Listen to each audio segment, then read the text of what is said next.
Moriore te whānau, no mai hoki mai. Welcome back to the practice run.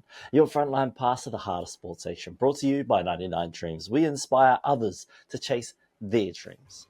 With your host, Tukohirangi, Rawiri, and all of our friends, we're diving deep into the thrilling world of the NRL and rugby league today, and who knows where the game will take us tomorrow.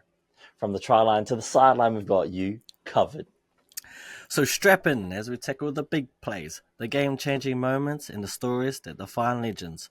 Whether you're a seasoned vet or this is your first hit-up, the practice run is for everyone. Every run, every tackle, every win. Experience the rush with us. With exclusive insights, couch analysis, and a touch of humor, the practice run is here to keep you entertained, informed, and part of our practice squad. Because here, every practice run takes us one step closer to glory.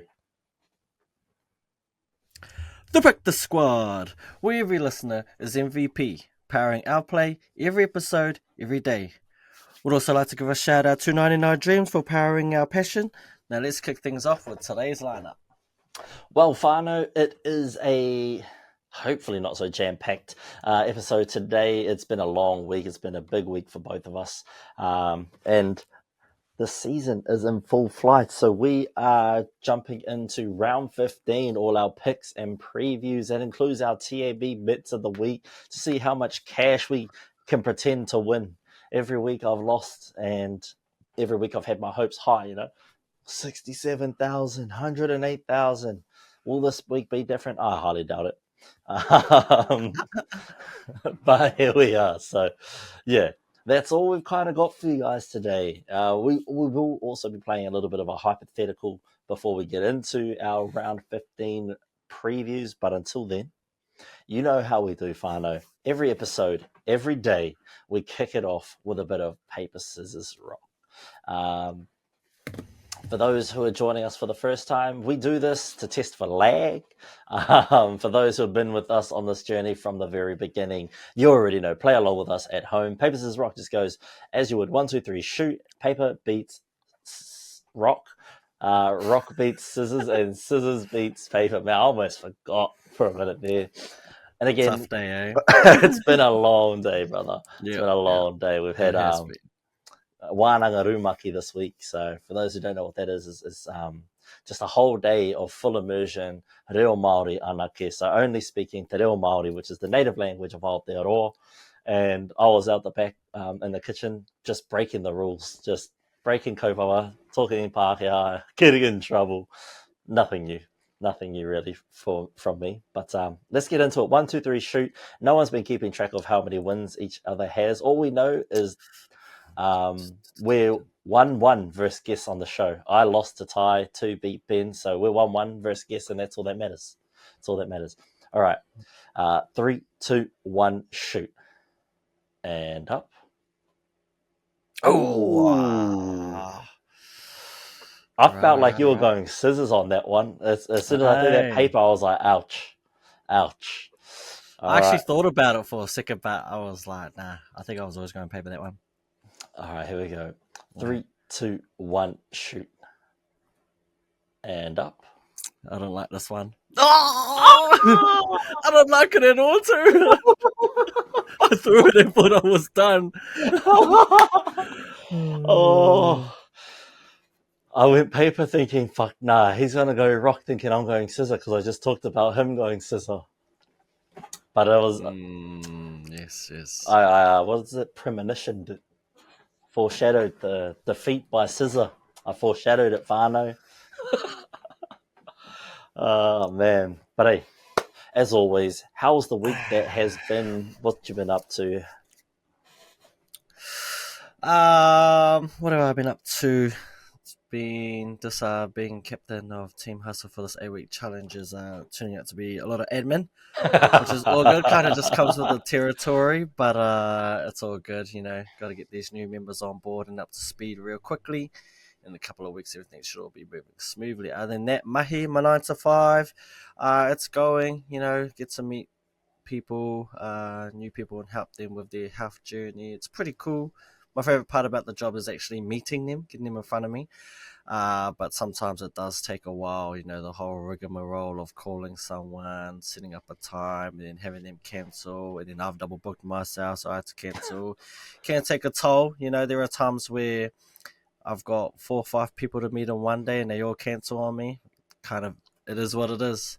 I've learned to let it go now and just to roll with the punches. And if they if they really want my help, they'll show up, and they know where to find me as well. So yeah, man, that's pretty much me. What about you? How's your week going? Did you have darts? Yeah. Had darts the other night.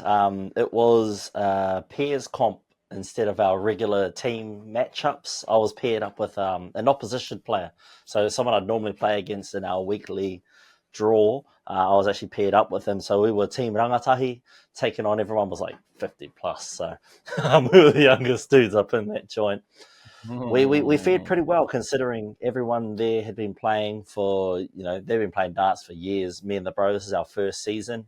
We scooped up third. We lost in the playoff for second place. We beat them in pool play, but because we lost one game where we should have won, I just missed the double, and then the opposition cleaned up. But yeah, we played off against them, and same thing. I missed the double.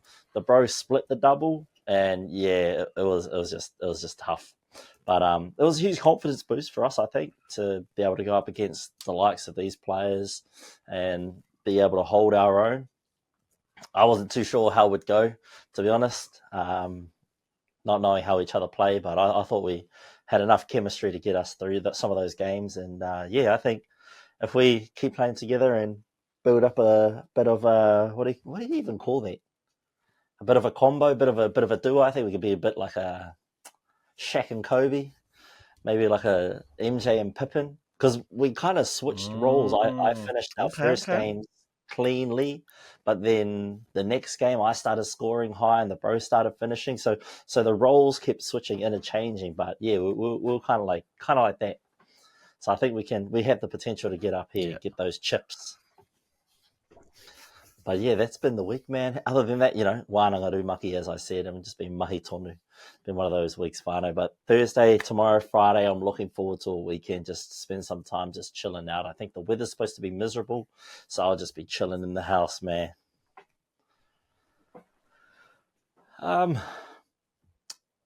One thing I was talking about to you off camera was the, how do we call that? The hypothetical, right? The hypothetical. If you were a coach, we'll say there were 3 tiers of NRL teams that were looking for a new coach. We're looking at teams that are looking to rebuild, teams that are 1 or 2 pieces away from becoming contenders, and then we've got out-and-out contenders. So when we think of contenders, we're thinking of Melbourne, Penrith, Roosters, I'd say Broncos at the start of the season, but the current way they're shaping out, I'd say we're middle tier. We're 1 or 2 pieces away from contending. Who's another team like that? Maybe the Sharks, the Warriors, maybe Dolphins, definitely. Manly, I think Manly about that. And then you've got teams that kind of need a rebuild, and that's your Rabbitohs, your Tigers, your who else? Who else is down there? Maybe the Eels. Maybe Eels are mid to low. So who are you looking? What tier of team are you looking to offer your coaching expertise to if you were an NRL coach? They all provide different challenges, but also pretty much different pros and cons, right? Like if going to one of those premier teams who are ready to compete now, comes with that knowing that you probably have a pretty good team, right? We're talking about a team that's capable of doing it, but they also comes with the pressure of getting the job done, and kind of like your coaching timeline is a lot shorter, right? Because you're expected to pretty much get it done. You might have like a 2-year leash, you know what I mean? If you can't get it done then and there, and you go through like tough patches, you're not going to be in that job for long, right? So, Yeah. and with that comes just so much pressure. I mean, with coaching in general comes pressure, especially in the professional sense. You're expected to win, even though sometimes the team you're given just has no chance of winning, right? In that middle tier, kind of where it's like, you might be a piece or two away, so you might have inherited like a half decent team, and you could. I feel as though, like, if I was to coach that team, I would view them as like I'm the missing piece. You know, maybe like, oh, I think that coach is using them wrong, man. If I was there, I know what I'll do. I have a good game plan. And I think I'll mesh with their styles real well. I feel as though I could take them, get them over that hump, or go from being a middle of the tier pack to maybe an elite team, right, in the comp, like their top four. That's kind of like the pros of being that role. The pro of being like at the bottom and go for a rebuild is that it's kind of, one, you get a longer like lead, I guess, right? Especially if the fans know it's going to take time. You no longer have like that 2 year window. Your window is kind of like, maybe your 2 year window is to not win the wooden spoon, right? But you're probably going to be in the role a little bit longer, maybe 3 to 4 years. And after that fourth year, you would be expected to start getting results. So it's kind of like the pros of that. The cons is like, can you deal with the constant losing? How do you deal with disgruntled players who come from winning systems and all of a sudden, you know, like not on the same page, people that don't listen to you and that. So there are pros and cons of everything. Personally, if I was to do it, I would prefer to go to a rebuild. Um, and more so than a rebuild, I would prefer to coach younger players Mm. and just to like teach them the game and like the philosophies, and kind of like start with a foundation, building a foundation with them, right? So kind of as they grow as players, like I would grow as a coach. So it would kind of be like growing together, and more than likely go through like growing pains, stuff like that. But hopefully we come out the other side, and next thing we're booming, and I probably won't even have to say anything. Like I could just flick them a look, and they'll know what I want them to do. Or with just thinking on the same page, right? Like, they call up a play that I have in my head, and without even telling them, they've already called it, or they get to the spots and that. So knowing the system inside and out, for better or worse. But yeah, that's on like a personal level. I would prefer to go for a rebuild. Like the Tigers might be the one, or So you'd or kind of the go. or the Titans maybe. Oh no, are they So a you'd kind of rebuilding take team? that Panthers-esque route. So how back, Panthers were mid to lower tier team that before the youth come through. So all you Panthers fans, this is probably before your time. We all know you jumped on that Cleary Luai wagon, but before those boys came into first grade, that team was quite middle of the pack.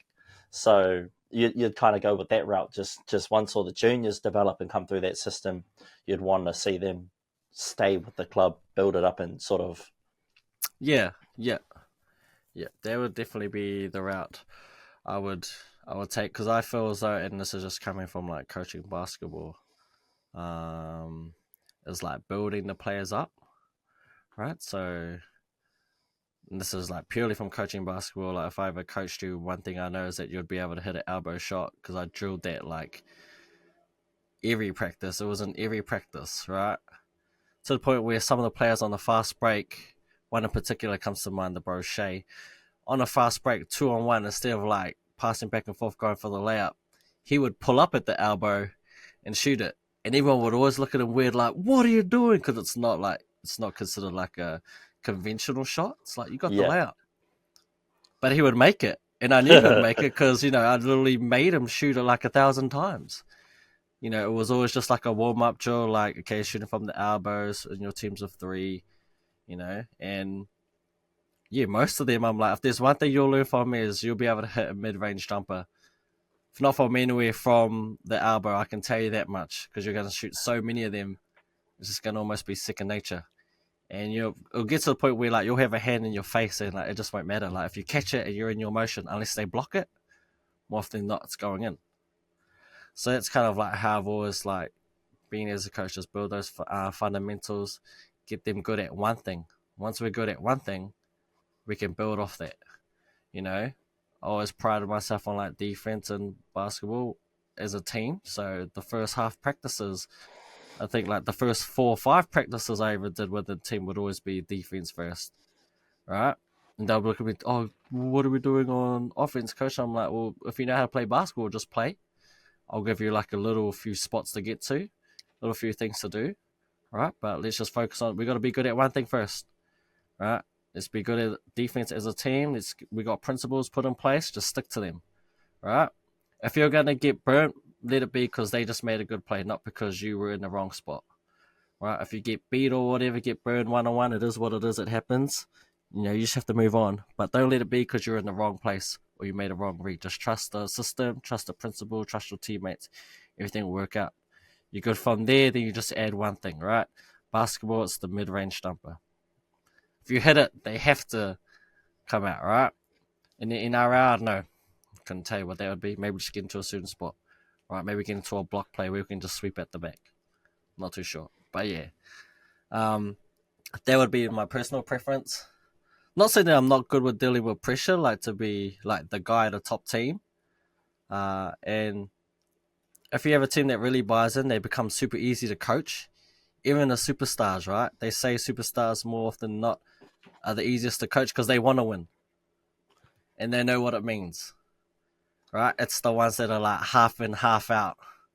You know, I don't know about this coach. I don't think it's going to work. But the superstars themselves, like I'm assuming Nathan Cleary would be a joy to coach.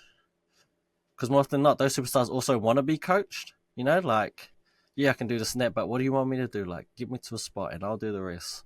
You know? So yeah, that's me, man. Sorry, that went on longer than I thought. Hey, nah. That's good though. That's good. So going off of that youth, then, so say we'll probably go with the Tigers because I think that's the team with the youngest lineup. Maybe the Titans, but I think the Titans only because of injuries. With this Tigers team, just currently, okay, just look at it currently. Don't think about Luai coming in next year. Pretend you've got this team. There's no contract signings for next season, and there's no issues with what's his name? What's the kid's name? Galvin. Yes. Pretend there's no issues with him. How are you rebuilding this team? Who are the kind of vets you're bringing in?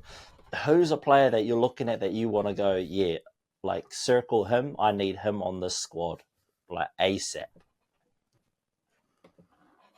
Can you repeat that last bit real quick, please? Yeah, so like who's a player that you're circling on every other team that you're like, if there's one person that I could bring in that could really turn this team around, who's that one person that I'm bringing in ASAP? Oh, that one person I'll be bringing in ASAP. Could it be like, are we talking hypothetical here? Like I could just grab anyone, regardless of... Yeah, we'll just say that there's a trade available. You know, you're good friends with ex-coach, and you could say, I could shift you guys. You know, you guys can have X-player from my team. Let me grab X-player from your team. It's got to be within, you know, reason. You can't go, I'll give you fucking Brent Naden and you give me Reece Walsh. Oh, okay, yeah, because I was going to say, because like, if I could pick anyone, I think off the top of my head was the first one that comes to mind, it would have been Paddy Carrigan. Because I just think he would set a standard. Yep. He'd be a great obviously, leader. Like, he's not coming.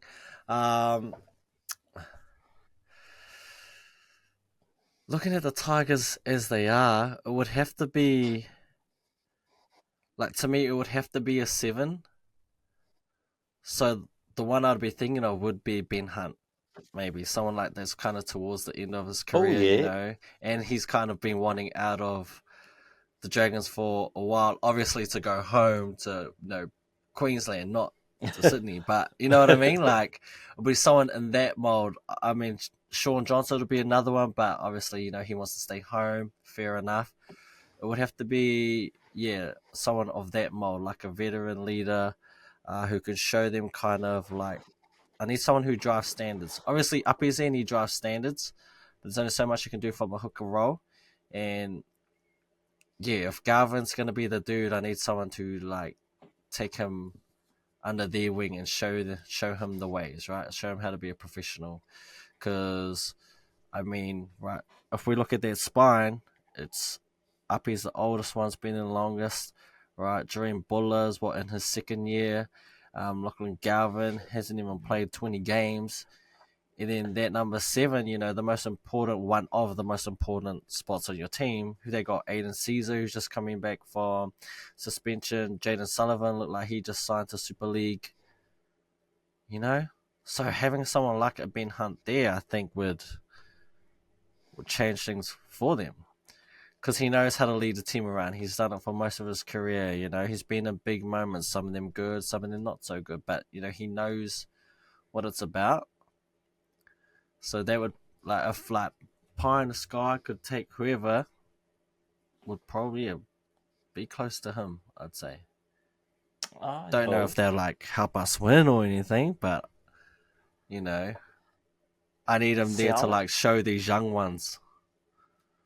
Yeah, I like that. I think if the club had ultimate cap space and, we're coming into this season, I would have tried to lure in the likes of Crichton. Just seeing what he's done to that Bulldogs team this year. Obviously, that's coming into this with prior knowledge, but I would try to bring in Crichton for that leadership and then look to make some trades for Isaiah Couture. Keep that youth in this Tigers side and try to bring them together. Same formula that the Panthers go with, having a 6 and 7 that have grown through together. See if we can keep Couture and Galvin together and then try and get the likes of a Crichton to be a leader on the squad. And his defense, man. His defense would tidy up that edge. Yeah, he would be.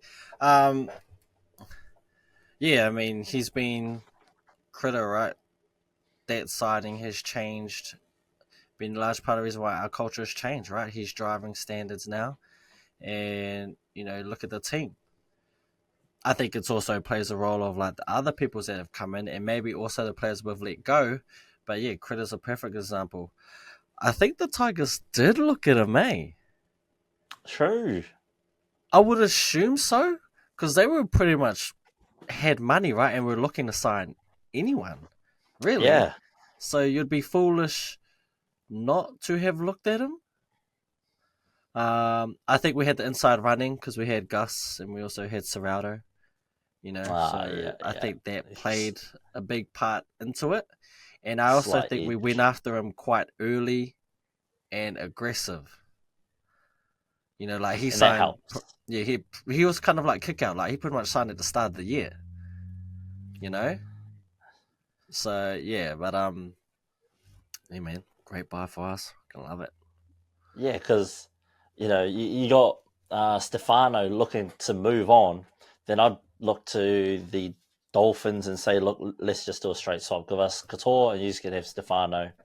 If they obviously agree to that, I feel like that's a fair enough trade. 2 young players. One wants out, and we want someone that's young and that can steer the ship. We'll bring in Couture. He's had a great season this year. And then, add in Critter. I reckon that'd be a fun offense to watch with those guys there. Bro, see, this is why they need a new freaking NRL game so we can go to the game. Play this out. Do the old GM mode, eh? Play it out. Let's see how we go. Because if Stefano was oh look, I want to go, I'm not going to re-sign here, and we could use them as trade bait, to bring someone else in, I'd be more than willing to do it. I'd be like, okay, then, there's more than one team that's definitely wanting you. Let's see what I can get for you. The one trade I think I'll try to make, I don't think they'll do it, is... Oh my god, sneeze a shot. So, would be sending him to the Storm for Jonah Prezzett? The backup 7. Oh, yo. He's played a few games. He's done for the season. He did his ACL.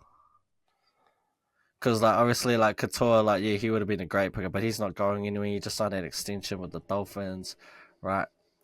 The pitchers like Jonah, look, you're stuck behind Munster and Jerome Hughes, right? The only games you get to play is when one of them's injured or Origin, when Munster's playing Origin. You know, try pair him up. Him and Lachlan Garvin would make, I think, a real good, a young 7 and 6, and you can just Yeah. build them up over time, right? Obviously, if Garvin wanted to go as well, then I'm looking to trade him. I don't know what I'll do then. Maybe it would be Garvin for Pizzit. That would be the trade, Yeah, Then yeah. send Stefano somewhere else. What could you get? Do you think you could make a trade for him? Like, who do you think you can get? For Stefano, Yeah. I'm just trying to have a look through the teams.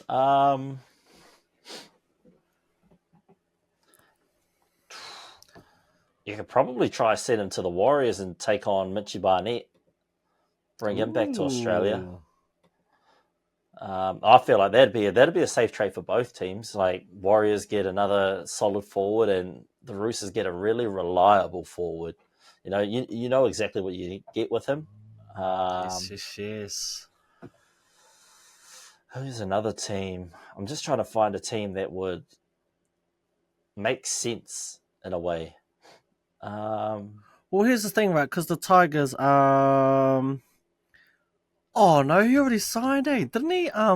Isaiah Papali? Yeah, he's off to Papali? Panthers. Off to Panthers, Yeah, A rumor has it they're trying to offload Bateman as well. Bro, they need Clemmer. What's Clemmer doing? yeah. So there's a Just, few that they're trying to off. I guess yeah. that's just Benji trying to clear the roster and Yeah. just start afresh. And like we said, it's going to take about 4 years before anything good happens. But yeah, see, this is why we need a new NRL game so we can have a tutu. We can jump in the coach's seat, man. and give us the reins so we can try adding. I don't know. Well, if I'm looking at the Broncos, for example, my I'd probably Jesse Arthurs comes on the wing anyway, so Corey Oates, I'll just be looking to shift him on anyway. Just free up that cap space. Someone can have him for a bag of chips, just to free up their cap space. But I think I'd definitely be looking for a forward, a prop. I'd shift Xavier Willison into a starting position, and then maybe look to pick up. Yeah, I don't know who. Okay. A young prop from somewhere. There's Zion Mau from the Warriors, still a youth, and build for the future. Yeah, that'd be the way I'd be going too. Try to get Jack Howarth over. Oh yeah, see, it's players like that you can pinch from the deval grades, that you can use to rebuild. Obviously, it would have been trying for Griffin Niamu before he became a full-fledged star. Oh, he's back on the bench this week. Really? Yeah, he's starting at 17. Boo. Gets run over once, and coach loses all faith. Come on, man. He gonna do that to our boy. Hard. That is rude. That's rude. Yeah. Surely, Storm. Surely you'll do it, Stefano. I'll take Pizzit and Howarth off your hands, eh? This is elite Origin level forward for 2 reserve players. Come on, That's it. They can't even crack first grade. Howarth has played 4 games total. Bullshit. Total. Yeah, that's a play, G. That's a play. That's what I'll be looking at. Try to get those young ones out of those systems nice and early. Yeah. I just think the Tigers are shit because they're top to bottom shit. Yeah. It starts from the top, man. It starts from the top. And I think it's slowly getting better. And you'd hope, anyway, with Benji at the helm. Like, the Tigers are showing flashes of brilliance this year, but they just haven't been able to maintain any form of consistency, which lets you down. Like, you have to be consistent. You can't put in a big win against the Sharks and then lose the next 8 games. You've got to be consistent. You've got to be there or thereabouts every game. And if you are losing, you're only trying to lose marginally. You can't be getting pumped each week. That's not how you win premierships. And if you have a big loss, you turn it around the next week, like the Panthers have done. They're good. The Tigers are good until someone knocks the ball on. Yeah, once they relieve that pressure, Yeah. Like, they can build pressure and they can score from Muni on the field, but the minute someone makes a mistake and they get put under pressure, they crumble. Yeah. They've crumbled every time. No, so they can show they can mix it with the teams, but the minute they make a mistake, you just see it. They drop their head, and it's like, oh, here we go again. It's just downhill from there. Unbelievable. Yeah, it is what it is. But hey, let's dive into, because that was fun, and we can do a lot more of this as the weeks roll on. We can continue to do a few more of this. Maybe we can look to do other teams as the season progresses. We'll look to quote unquote rebuild teams to see what our expert opinion. The rebuild. Yeah. See what our expert opinions can do. Maybe we chuck it into, I don't know, maybe we can find a simulator, or we can reprogram ChatGPT to simulate these expected wins. Because we don't have a fucking new video game. I know there's still Rugby League 4 and you can download the new rosters and things like that, but it's not the same. It's not the same. Billy Slater was in that damn game. That's how old it is. We need current update. I'm pretty sure freaking, what's his name? What? Milford was still at the Broncos in that lineup on that game. I'm pretty sure Offa Hingawi and shit was still at the Broncos when this game came out. We need those mods, eh? Yeah. Hit us up with them mods, Fano, you know.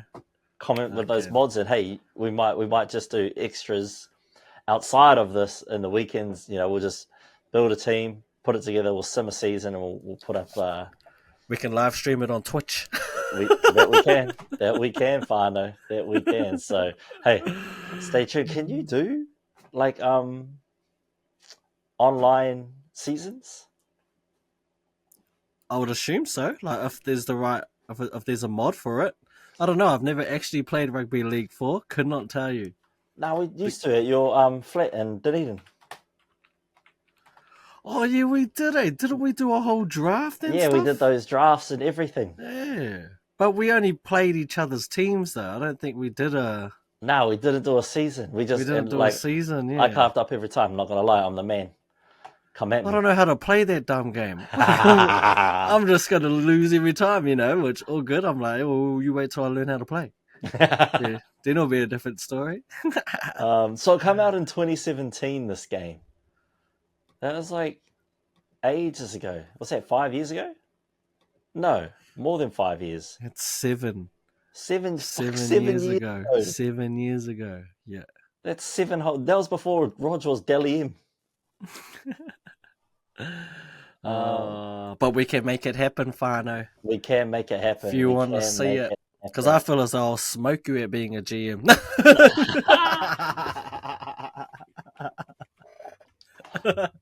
Hey, maybe, but I don't know. I don't think so. I don't think so, man. I think I would be, but I don't think it has salary caps. Surely we can adjust it, you know? Because you can just pre-build your team in the creation thing. Yeah. And then send out a team full of fucking Sunny Bills. Oh, logos. Oh, look, you can. League Life 4. Mate, I'll take a look at it. And someone has added the Dolphins. How much is it on PlayStation Online? Yeah, I'm just having a quick look. So we've derailed this conversation. It is really what it is, mate. If this is the episode, this is the episode. We can go straight to our TAB bets. Where's the price? Doesn't tell me the price. Do I have to sign in to see the price? Wait, will it even play on P5 or do we go to it's P4? Just no. You play it on PS5, but it just says like it's like shit version. Yeah, not the full proper version. Oh, bro, that's not what I wanted. Okay, I'll quickly type in my code. Come on, brother. Verify that. But anyway, as we wait for that price tag to pop up, we're looking at...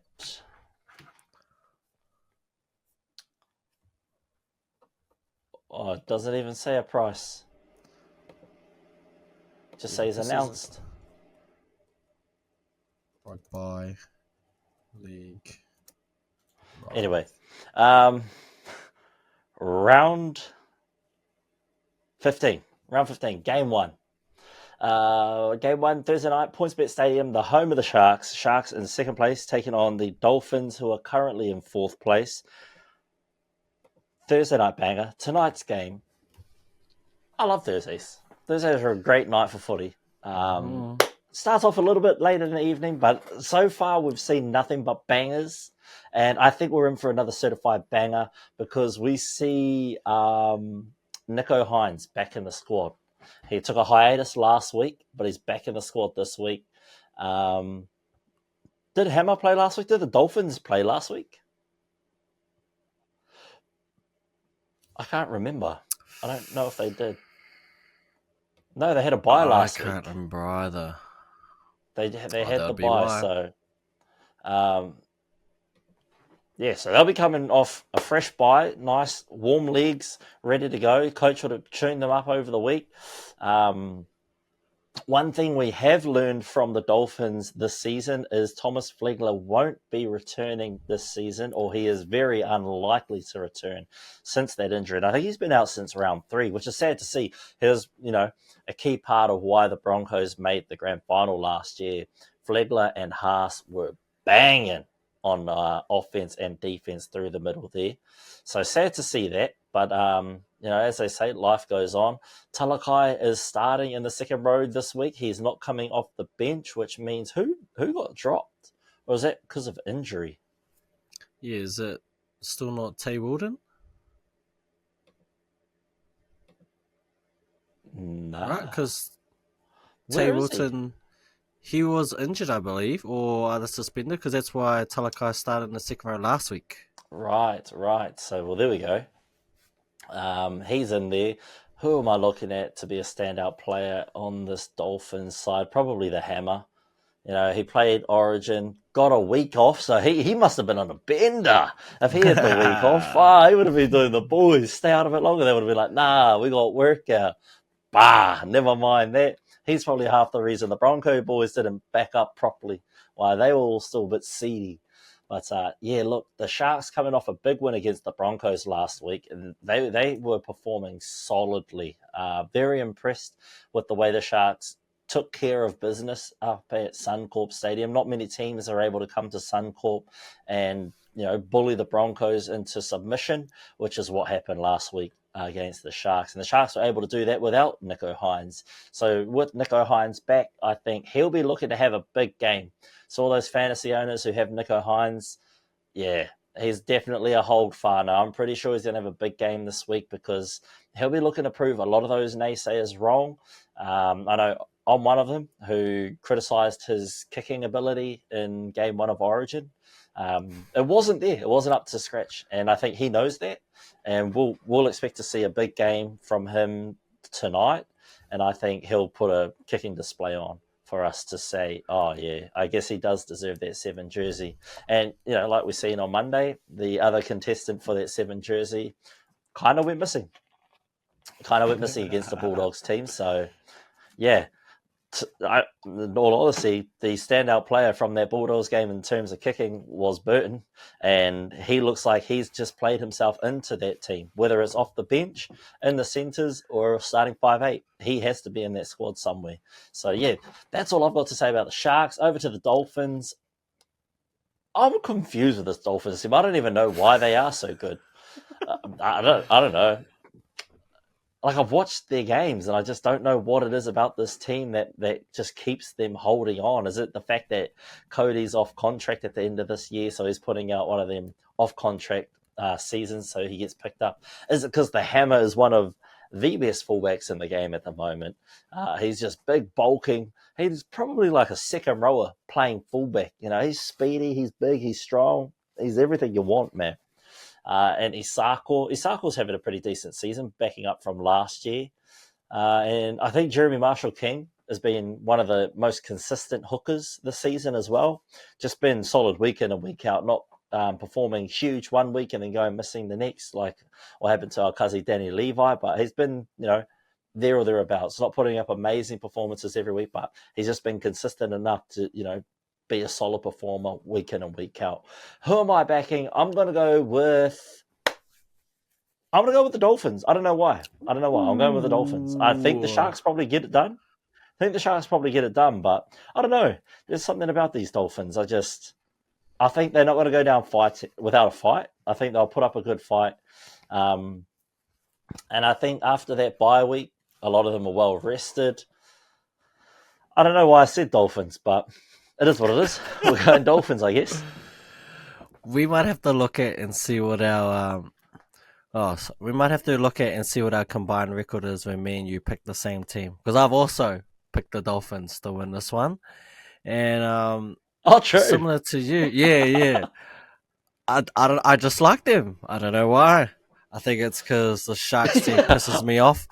You know, we've talked about it in past podcasts, right? Like the Sharks team, we still don't know what they're about. You know what I mean? They look like they're legit contenders, and they go on a massive losing streak. Then we're like, oh, yeah, I always knew you were pretenders, and then they get great victory. You know what I mean? It's just like you're just confusing me. I don't know, hot and cold. So when it happens, I'm just going to go with the Dolphins. I feel as though they've been a more consistent team. And, talking about like you don't know why they're so good, it could just be the Wayne Bennett effect. But they've kind of got a good mesh, right, of like superstar power with, Hammer there. You've got that experience in Cody Nikodima.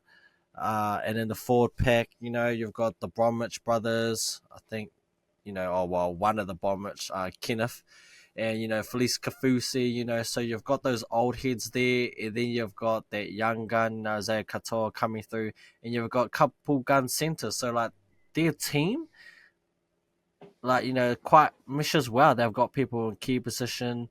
You look at their centers, Averillo and Farnworth, two players kind of coming to their own now, right? And they're there to prove that they can take that next step.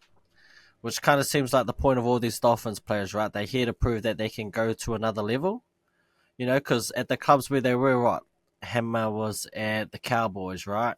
And he was the fullback until Scott Drinkwater just went on that massive tear, and Scott Drinkwater won that battle, and Hammer had to go. Herbie, right? What, was it either him or Cobbo? They just couldn't afford him, right? Like, that's why he left Broncos. He had to take unders to stay. He wanted to win.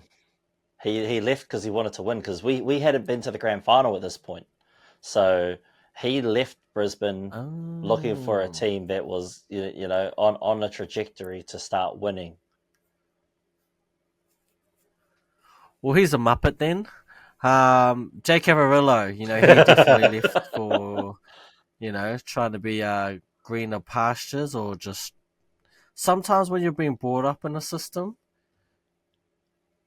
even though you're a junior, right? If you get to a certain level, and Jake Averillo had been in a team for a good 3 or 4 years, and all he knew was just losing. When that's all you know, and he had played in every position in the back line, sometimes you just have to go somewhere else, to experience what the other side looks like, right?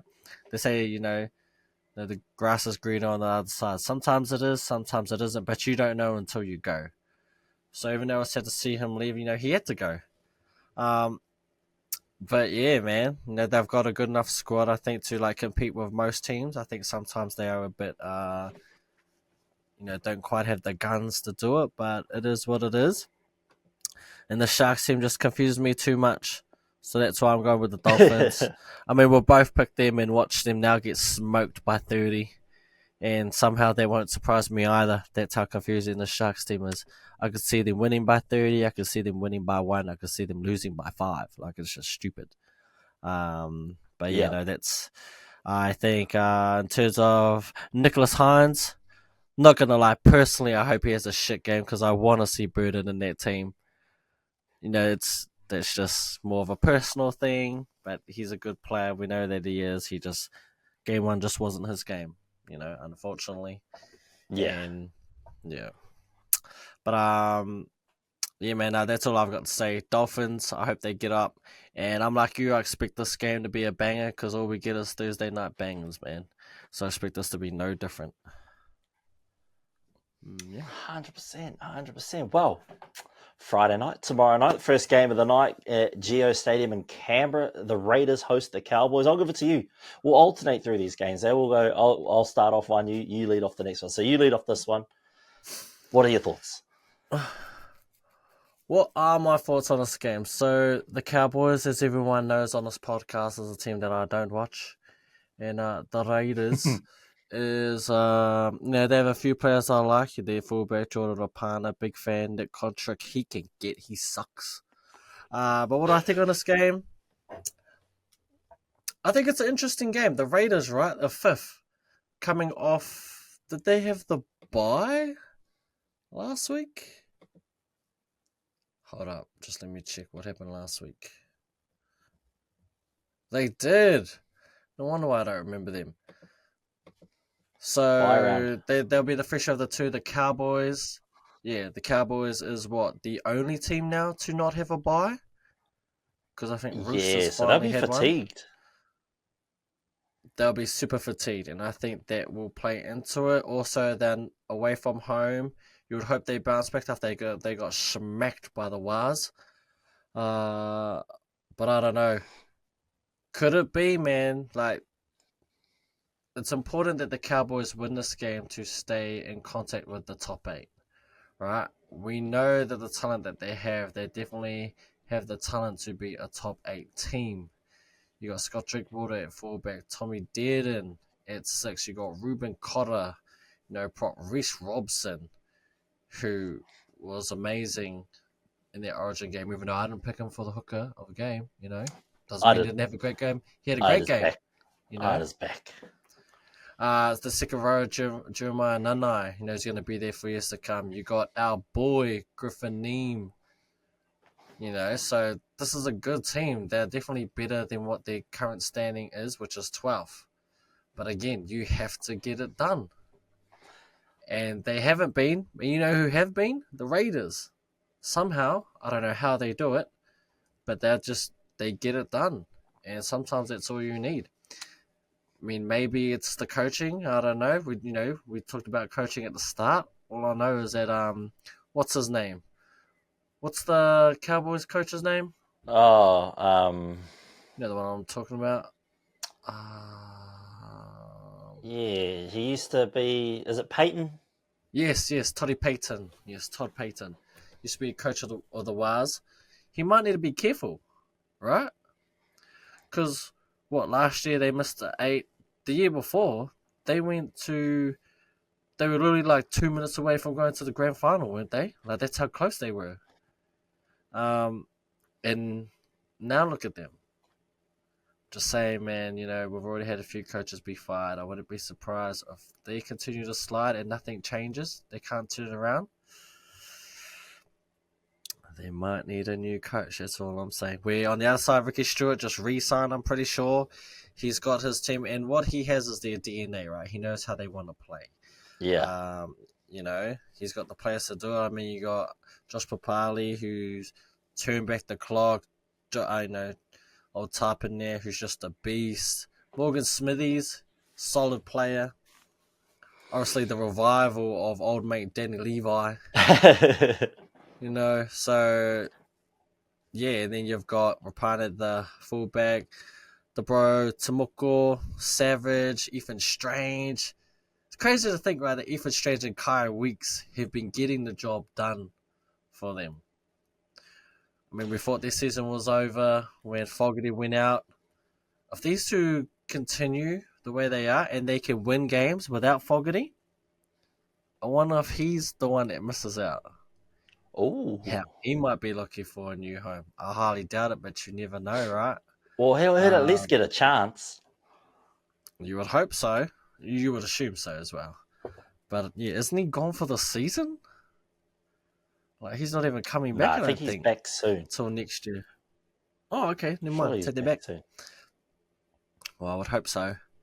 But yeah, look, my thoughts on this game. I do think the Raiders can get it done and will get it done. This Cowboys team, maybe I should watch them a little bit more so I can pinpoint where it's going wrong. But I don't know.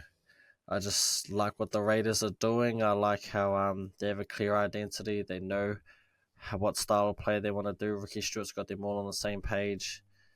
Where this Cowboys team, I thought they would have a better showing against the Wires, and I didn't like I just did not like it at all. So yeah, man, I'm gonna go with the Raiders. Couldn't give you a play of the game, but I'd say in a close one. But yeah, those are my little 10 cents on this clash. What about you, man? I'll hand it over to you. Let us know your thoughts. Yeah, I think this is going to be an interesting game because we see Taumalolo starting at lock position. Is this to counteract the effectiveness of Morgan Smithies through the middle? Because Smithies has been tearing it up, man. He's not as a big named as a Yo, as a Murray, as a Carrigan, but he's just a solid worker. Just gets in, does the mahi. You don't notice him, but I think you'd notice him if he was missing. So he has spells on the bench and stuff, obviously, but if he wasn't there week in and week out, I think you'd really notice it. So I think he's definitely an unsung hero in this Raiders side. Also Hud, solid young second rower there. He goes hard. Kind of quiet when he played Origin, but that's because he didn't have fuck all minutes. Tarpany, man, can he bang? Can Tarpany bang? And maybe that's why Neem is being moved to the bench. They want a forward pack that can match this Raiders intensity through the middle. Remember we talked about the Parramatta Eels having a really good forward pack. I think this Raiders have a really good forward pack coming into the season. Everyone wrote them off. Everyone said the Raiders will be down the bottom. I think we were one of those people that said Raiders we weren't too sure on, probably around middle to lower tier of the ladder. They've proved quite a lot of people wrong, and I think it's just that mentality that Ricky Stewart's instilled in them. Who gives a fuck? They've already written us off. Just go out there and just take every win that we can get. These Cowboys have been up and down all season, and like I said, Toddy Payton, who knows how much longer he's going to have that job for. I definitely could see Brad Arthur turning this team around. There's a lot of star players in this team that, they should be winning games. They've got a plethora of Origin players, former Origin players. They've got a lot of international players. They've got Tom Malolo, international, Griffin Neem, international. Nanai, he plays Origin, and I'm pretty sure he's international. Cotter, international. Townsend, former Origin player. Robson, Origin player. Dearden, Origin. Taulangi, Origin. Holmes, Origin international. Felt, old. Drinkwater, pretty mean. So, that's a team that should be ticking up wins, They're not a team that should be where they are in the ladder. I had them written down at the start of the season, all Queensland teams in the top 8. That's 4 spaces. Currently, it's the Titans and the Cowboys letting me down. The Broncos are almost out on their way out, but we won't talk about that yet. That's next. But yeah, I don't know what it is about this Cowboys team. I definitely don't think Todd Payton has been too what's the word? Impactful since arriving up there at North Queensland from the Warriors, because he left the Warriors early as well to join the Cowboys. I do remember that was a whole controversy around why did he even sign up to coach the Warriors if he's just going to turn around and leave, because I think that was when Stacey Jones took over as interim coach for a little bit there, Peyton left, Stace took over, and then was that when that old Pāhea coach come in, the grey hair fella? Or did Peyton come in after the grey hair fella? This is before Webster took over? Yeah, well before. Was it Nathan Brown? Oh, no, or was he the one before Peyton? So this coach, I think he was the one before Peyton. Maybe. Which one's Nathan Brown? Yeah, I think it was. He used to be the coach of the Dragons. And then he coached the Knights. Bald head. Oh, no, this other coach that I'm thinking of is old fella, grey hair. He coached the Panthers at one point. Griffin? Nah, because he was fat. Nah, this was a skinny-ish coach. Oh, man. But anyway, Fogarty's due back round 20. Horsburgh's due back around round 15. Hosking around round 21. So yeah, some big names to return for the Raiders. I don't know about Horsburgh though. When he came back, he wasn't that impactful either for the Raiders. But I mean, that could have been because he came back too early from injury. Because yeah, he was on injury. Was he injured or suspended? He was injured, and then came back I and think then so. got injured Yeah. again. So yeah, look, 8 p.m. Friday. Cowboys will be pretty fatigued at this point in the season. Raiders are coming off a bye. You'd be hard pressed to say the Raiders don't win this. This is really a game the Raiders should win at home. They're pretty solid at home. What is their home record this season? Does it tell me? I don't think it Who tells me. knows? I think they have only lost a handful of games at home, and you can see it here: 14 versus the Sharks, versus the Roosters. They've had big scores put on them, but they've managed to find ways to win games and that they should. So based on that, I've got to go Raiders. I'm going to go Raiders by converted try. I actually want to change my picks from the last two games. Purely selfish reasons again. Now, I do think the Dolphins are going to win, and I think Raiders want to win, but I definitely most want the Sharks and the Cowboys to win, because if they do, because we have the bye, we'll jump both of them because we have a better forward against them. So if the Dolphins and Raiders lose, we jump them both in the ladder, and they'll push us to fourth. And I'm Interesting. all for that, yeah. Also, would need the Roosters to lose, yeah. So, oh fuck, they're facing the Eels, damn it. I can put my beef away for 1 week. Get up the Eels. Come on, Bulldogs to the top 4 on the bye. Let's go. Heard it here first. All right, now to the second game on Friday night, 10 p.m. kickoff. It is South Sydney Rabbitohs hosting the Brisbane Broncos at Accor Stadium. The Broncos have been performing poorly. Lost 2 in a row, and the Bunnies have won 2 in a row. So, the question is now, will the Broncos stop that Bunnies winning streak, or will the Broncos become victim of this reignited Broncos team? Who's reffing? I'm just double checking the refs because that also changes my decision. Because that dumb bitch, I got to stop that. Are we talking about? We're talking about the same one, That lady, one with the long black hair. Casey Badger, terrible video ref, terrible on-field ref. There's just no place for her in this game. There is no place for her in this game. And I say it with my whole damn chest. So what I will say about this Broncos team is coming out of the sheds yesterday, Corey Oates came off the field with a slight limp. They're unsure if it's knee or hamstring issues. They are doing tests. We'll be waiting to see if he participates in the captain's run. Otherwise, he might be scratched last minute from the team. And hopefully he is, so we can see the debut of Jordan Pereira. We know that Jesse Arthurs is due back next week-ish. He was seen at training this week, but with a red shirt on, which means no contact practice. I'm looking forward to seeing the debut of Jordan Pereira with this team. I think he is what we've been missing. We don't need Corey Oates. We don't. And speaking about coaches getting fired, in my opinion, I don't trust Kevy no more. I think it's time for old man to go. Take your son with you. Take your damn son with you.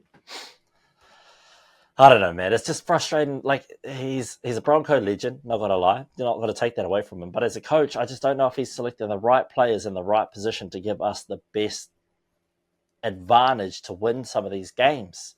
You know, you're not allowing new blood to come through and really give it a shot. You give them half a game and then you sort of lead them out of it. I mean, how long did it take before Xavier Willison overtook Fletcher Baker on the squad? And we saw Fletcher Baker last week. There's a whole ass reason why no one wanted him on the team to get from the get-go this season. He's been a liability on offense and on defense, and there's just no way you can come back from that. But yeah, we'll find out next Tuesday. Yeah, Tuesday we were doing our recordings. Yeah. Next Tuesday, whether or not I'm flaming the Broncos and flaming the coach, or I'm celebrating one win. Who knows? But looking over to the Bunnies side, we see the return of Cameron Murray. He's been out for a few weeks now. He's starting on the interchange, but I wouldn't be surprised if they make a late last-minute change, shift him back into lock and move Keon into the second row and switch out either Chi Cam or Jai Arrow. Latrell Mitchell has apparently had meetings with Madge this week to see about his availability. So he's not only got this game to showcase his talent, but I think Madge has also highlighted him as a potential return to Origin. You guys already know my feelings about this. I'm not too sure if he's the right player or the right fit. I'm trying to find some of that defensive effort rather than just someone who formally has seen great success in the Origin arena. So yeah, if he has a great game, I'm stoked for him, but I'm not quite sold on the idea of having him represent New South Wales in that centre jersey just yet. Not quite sold yet. Not quite sold. I'm not off the idea of it. I'm just not at the checkout going, yeah, Latrell. Doot. So yeah, but if he has a great game this week and next week, you'll definitely see me change my tune in support of him. But yeah, I just need to see a little bit more from him. His effort so far this season hasn't been there, and I think that's only because he spent a lot of time sidelined this season as well through suspensions. So that isn't helping his case either. But either way, I'm going Broncos because I always pick Broncos. I don't think I've ever gone against Broncos at all this season. I think I've always been 10 toes down, Broncos winning every game. So yeah, I'm going Brisbane Broncos. I think we only just win this, actually. I don't think we pump them at all. I think this is a close game. I don't think it's a high-scoring game, but I think it's a close game. And surely Jordan Ricky gets over for a try. Let's go, brother. I'm actually all in on the Rabbitohs, eh? You know, it was only one game last week, but you know we've been asking for this halves period for pretty much the whole season. Latrell's back in some fine form. Alex Johnson, hopefully, you know, he's coming into form. Cameron Murray's back. I don't know. I just have a feeling about it now. Obviously, this could be all wrong, and they could get smoked by the Broncos, and it wouldn't surprise me one bit. But I'm going to go with the Rabbitohs on this one. No, I'm looking at this Broncos team, right?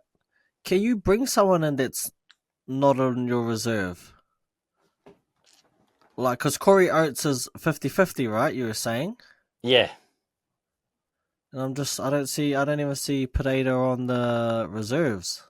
He's in the 30, but he's not named in the reserve. I'm sure you can pull them up. Because all of those are forwards. Hopefully they might have to. There's no cover for the backs exception. anyway. But I'm looking at this 18th person, Josiah Karapani. Apparently he's a centre. Do you know much about him? Oh, yeah, nah, he's pretty mean at centre. So does that mean they shift Cobbo to the wing if that happens? Yeah, probably. They might have to if they can't bring him up. Nah, fuck that. I mean, I'm assuming Pereira, you know, can come in, right? If Oates isn't fit to go. But yeah, I'm just thinking if he wasn't named, then they can't. Then it might just have to be sick of seeing Oates' slow ass out there on the wing, jamming up, leaving his centre to try and cover. He's just not what we need. He's too damn slow to cover defense. He's too slow to create offense. He's just big and gangly. Fair enough. Look, I'm going to keep this one pretty short if I'm being honest. Big and gangly, you say. Yeah, look, I don't really have much on this game. I actually think this will be a game that I watch. Well, I'll watch the first half anyway. Your boys got the early shift Saturday morning, so depending on how I feel around that, 10:30 mark and how the game's going, I kind of low-key hope it's decided by halftime, if I'm being honest. But yeah, I think the Rabbitohs could go on a tear, And I think it could start here. If they win this game, I think it's going to be big for them, big for their momentum, and I could see them rattling off a few wins in a row, depending on obviously who they face. But yeah, I'm going to go with the Rabbitohs on this one, and the Broncos. Yeah. Also, selfishly, kind of want the Broncos. Actually, it wouldn't matter if you guys win, unless you win by like 40. Because again, we've got a bit of differentials than yours, so we'll be on the same point. But if you win by say 10, we should still be ahead of you on the ladder. So yeah, selfish reasons, far no. But then we best see them Broncos light up this weekend. Your boy, it's been some long lean years for us Bulldogs fan, okay? So I gotta put the vibes out there to keep us in this top 8, man. I mean top 4. You mean to tell me at the end of round 15 we didn't even play, we could be top 4? Oh yeah, we for it. Yeah, and if that means the Broncos gotta lose, then that means the Broncos gotta lose. So yeah, fucking get up Souths, we on this week. The trial show them what it's about. Okay, yeah, bro. Nah, that's me for that game though. Get up the Rabbitohs. All right. Heading over to the start of Super Saturday, 5 p.m. Leichhardt Oval in Sydney. The West Tigers host the Titans. Both at the bottom end of the table. This is over to you. I'm also going to keep this one sort of simple. Will I watch this game? Probably not. Could I care less? Fucking not really. But look, you got 17th place, 15th. This seems like a big game for both teams because, to be honest, it looks like the loser is halfway to winning that wooden spoon, which you don't want. So, big game for both teams, really, in avoiding that wooden spoon. Quickly running through the teams or seeing if there's anything of interest. Notice Adam Dewey finally recovered from his ACL. I don't know if he played in New South Wales Cup last week or he's playing New South Wales Cup this week, but he's named at 23, which means he could be a late call-up because as the team currently stands, you have Uppy playing at number 7 and Aiden Caesar at 6. Uppy played in the halves a few times last year just because that's what they needed. And it seems like, they're following that. They've gone back to it again. I mean, he's... I just don't know what to think about that, right? Like, you can't call anyone else up. I mean, they've given Lachlan Garvin the week off, because of his hand injury and injuries and the agent been wanting him to rest. All that stuff here. Jaden Sullivan, who I believe is suspended for a couple of games. Not too sure about that, but now you've got Aiden Caesar, you got Adam Dewey. I mean, if he played last week in New South Wales Cup and he survived it, why not just chuck him in there? Why not? But yeah, you got Stefano, who if he doesn't get named for the Origin, and to be honest, he's not getting named. I just can't see it. I can't see it. Nah. Who? Another gripe with the Tigers. Does he have to start though? I think he just has to be named. So he could be, to the 20. So he could take Mitchie Barnett's spot on that bench, of the reserves. Ooh, that I'm not too sure about actually, because if you're like 19th, 20, then you get sent back to your team, and I'm not actually sure you get a paycheck, if you're 19th and 20. But I think 18th man now gets a paycheck. Well, you should because you miss a home game. I think that's new. A team game. Yeah, well, look, I'm not gonna lie. I just assumed if you made the team, like 19th, 20, you got paid, right? But apparently that's not what happens. You have to actually get onto the field, and because you're an 18th man, right? There'll be times where you didn't get on, so it's like, well, you didn't get on, you don't get paid. But I think now they've changed it where 18th man gets paid regardless. But both of these teams, man, they're both freaking notorious for it. You got Stefano, who's got this stupid clause in his contract that gets him out. We already know what the Titans are like with that, with old David Fafita, just the flip-flop, and I think it's the same with 9-year tenor. He's got clauses like that as well. I know these bottom teams have to get top players somehow. I get that. But this is just not the wave, giving them clause, like, yeah, you come for us, and if this happens, then, you can leave. Because the team is banking on, like, we'll just convince him to stay, we'll build the team around him, we'll do this, do that, we'll please to him, and surely he'll see how great and how much we love him that he'll just stay. Nope, don't work that way these days, these athletes are just different these days, man. They're more clued up, they're more thing. So yeah, I mean, these two teams just need to learn how to freaking do business, I think, and build teams better, be smarter. Don't do stupid clauses that let you lose like a great player and set your team back. But yeah, I want to see what happens with Dewey. Interested to see if he comes into the team. Same on the Titan side. I see Tanner Boyd's named at 19, so he could be a late inclusion. Don't know if he's injured or not. Could not tell you that. No, I don't think he played last week. I think he's coming off injury. Coming off injury because Jaden Campbell is at 6, and Keone Kinney is at fullback. Probably more reasons why I won't be watching this game, but I don't even know who to pick to win this game. That's how stupid it is. I could see this being a shootout with the no defensive teams on both sides. I'm thinking, they both score 30 points this game. What's the over-under on the TAB here?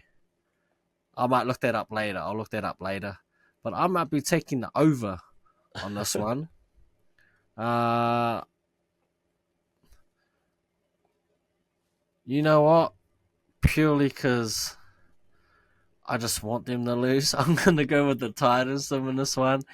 And the Tigers can submit their place at the bottom of that ladder and be halfway to winning the wooden spoon. But that's it. Yep, not a game I'm particularly excited about. Doesn't really move me any which way. But I'm going to go with the Titans just because. And Tigers and Titans, to be honest, you both suck. I don't know what she's got to do. Do something. Yeah, bro, but that's me. Over to you. All right. Yeah, so, there's not too much more to say other than what you've already said. I'm looking forward to seeing Alofa Khan Pereira score some more tries. He was probably the only one playing last week. You talked about Campbell in at the 6. He was all right there, but it wasn't very memorable at the 6, in all honesty. I'd probably want a natural 6 there. I think they're just trying to go for, having a strong fullback play like Keanu Kinney is. And, what's going to happen when we see the return of Brimo. He's due round 18, so he's a few rounds away. But when he comes back, where's he playing? Does he play in the 6? Is he going back at fullback? Is he going into the centres? We know he was most effective getting hands on the ball, and that was either at fullback or in the halves. So I don't see him being shifted into the centre.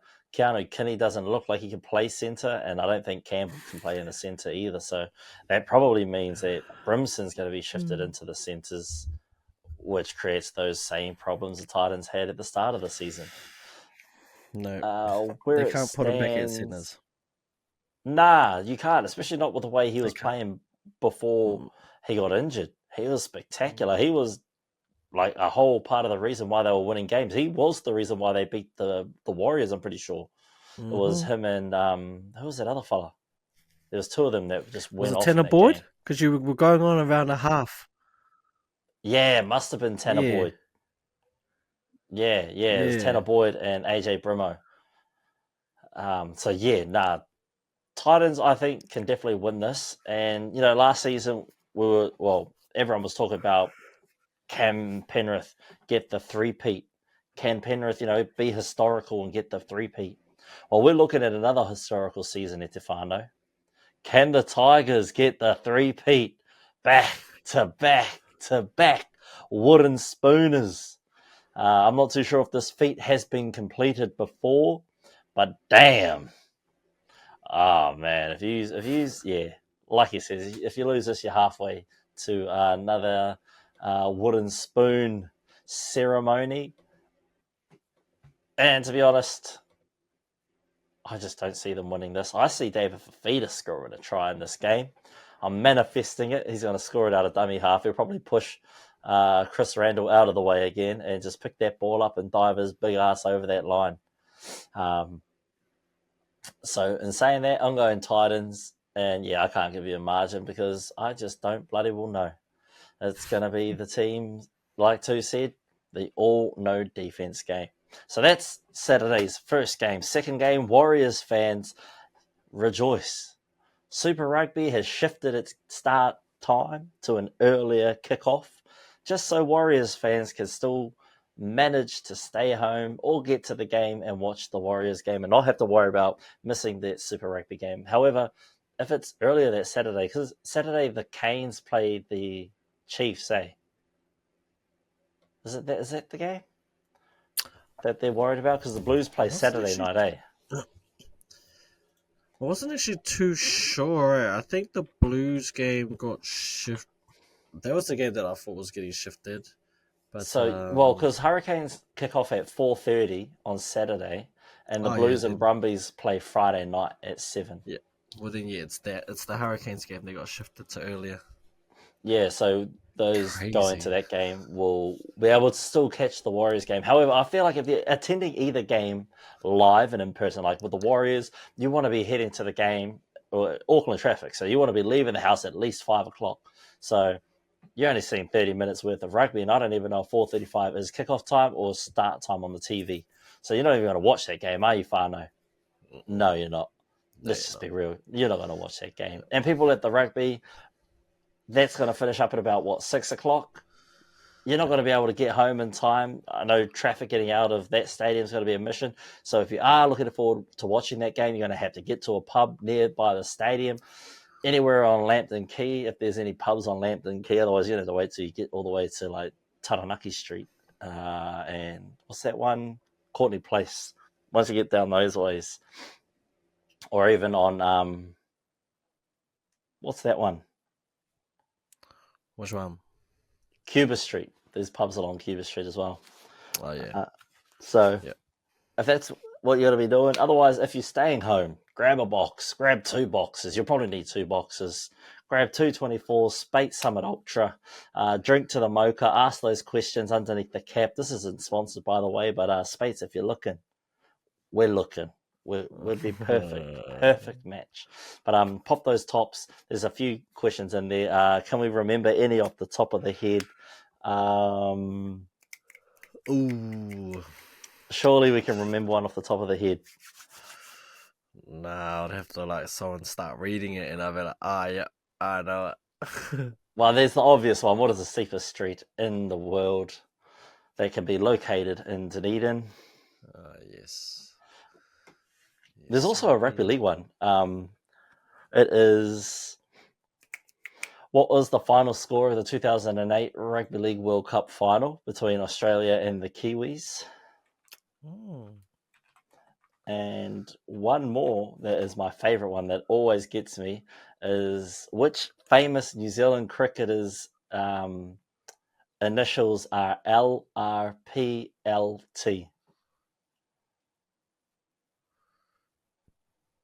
Do you know that one? Oh, you don't... I've heard it.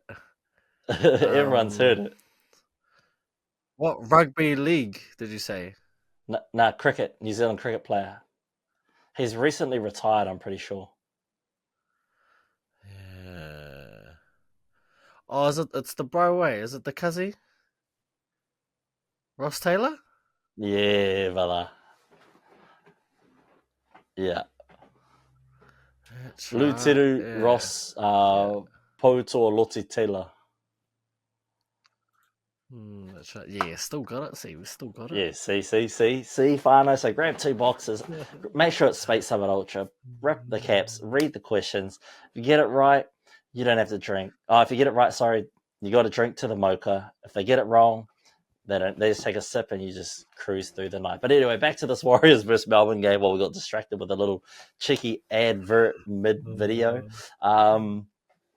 2 strong teams. Sean Johnson has been named to return this week.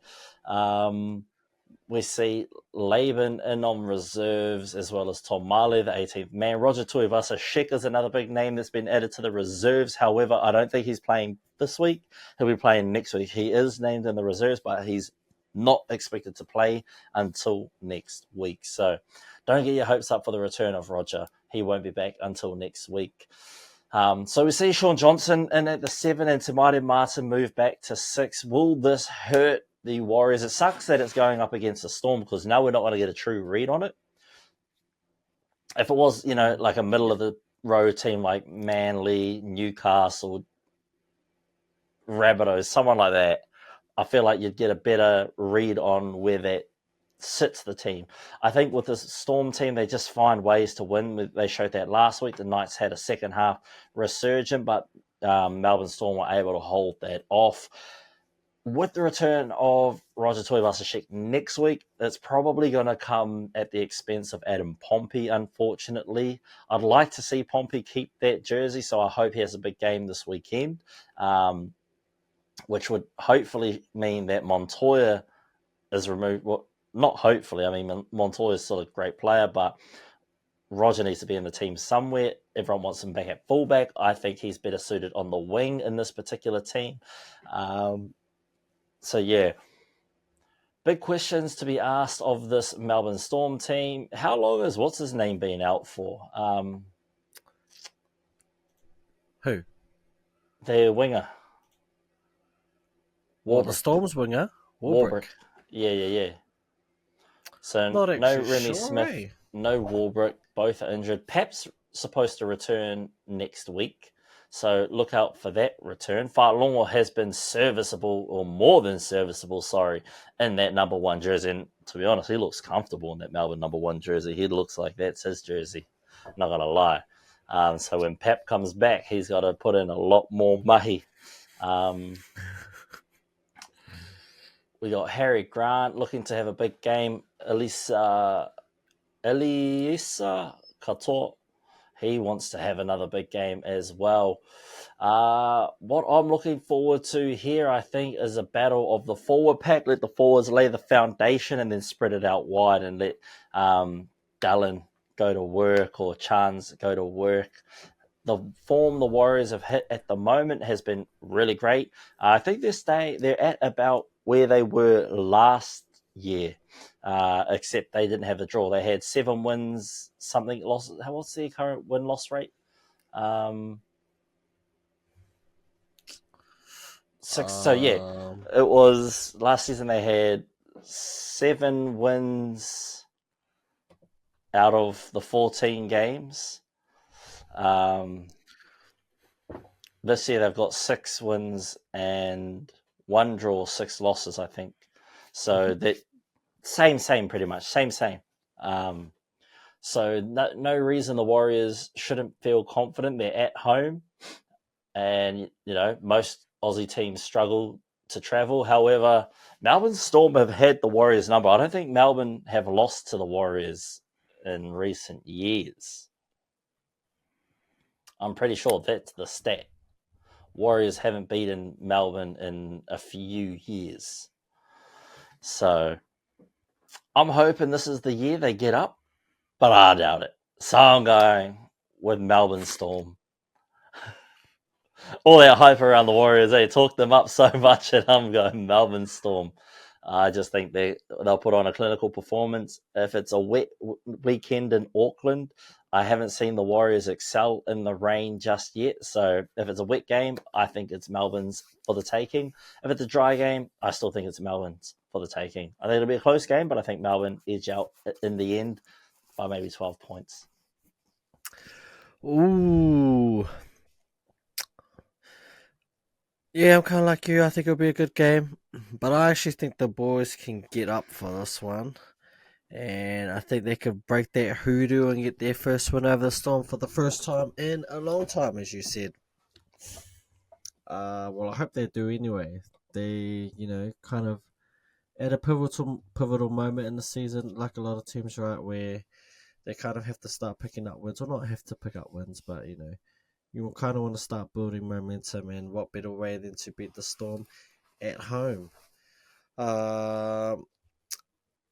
So looking at these teams, I mean, you talked about it, right? The inclusion of Sean Johnson, how does that affect Tamari Martin?